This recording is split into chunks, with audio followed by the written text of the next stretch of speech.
रक्ताच्या थारोळ्यात पडलेल्या मजुरासाठी धावले धैर्यशील पाटील। 108 ला फोन करूनही रुग्णवाहिका उपलब्ध झाली नाही।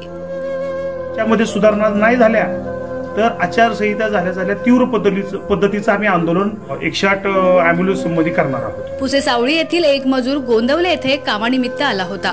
पावसामुळे तो रस्त्यावर घसरून पडला, त्यात त्याला गंभीर दुखापत झाली।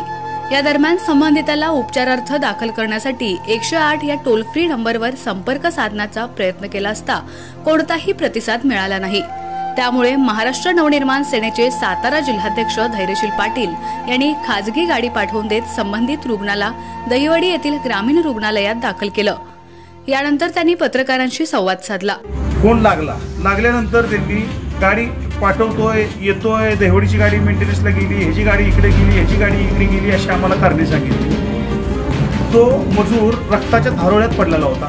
त्याच्या गुडघ्याला, पायाला, डोक्याला तो रक्तबंबाळ झालेला होता। आम्ही अक्षरशः त्यांची वाट बघून आम्ही स्वतः खाजगी गाडी बोलवली आणि खाजगी गाडीमध्ये त्याला गाडीमध्ये घालून आम्ही दहिवडी ग्रामीण रुग्णालयामध्ये त्याला पोच केला।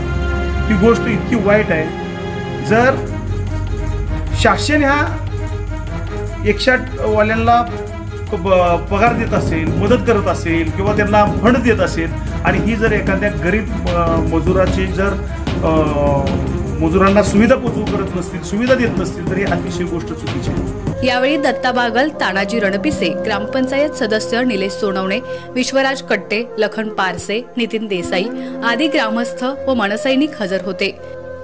एकनाथ वाघमोडे, दहिवडी।